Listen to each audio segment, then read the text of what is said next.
My views are a little bit out of the ordinary because we are talking about using evidence to close the implementation gap.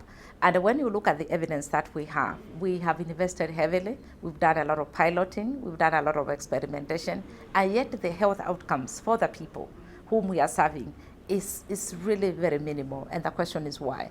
And with that searching, I came to the conclusion that there is one social determinant that we are not addressing, and that is the psychological emancipation.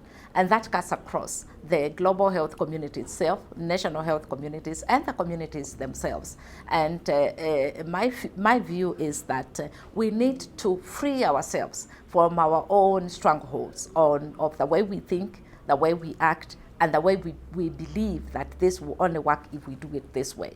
If we care to reflect and stand aside, we could probably catalyze a lot more action at community level and actually transform health and health outcomes if we dealt with that social determinant. It is hardly ever addressed. You have heard of the Blair Commission for Africa. You have heard about the social determinants of health. There is a Millennium Development Goals, and none of those issues look at the value of psychological emancipation in development, and especially in development of health outcomes. And this is an issue that I hope the health promotion fraternity will pick up and run with.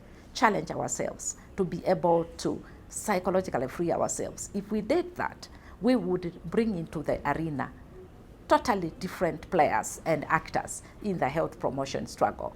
We will look at groups like, for example, the press. They have the means, they have the power, and they have the clout to actually influence and inform policy. They have changed global policies on certain issues.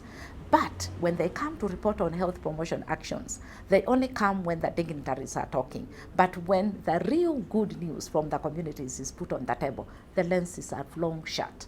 And what we are saying is, rather than them just reporting what we consider as bad news to us as their good news because it's breaking news, I would like us to engage them and revert the way they report on health outcomes and look at the good news from the community as breaking news.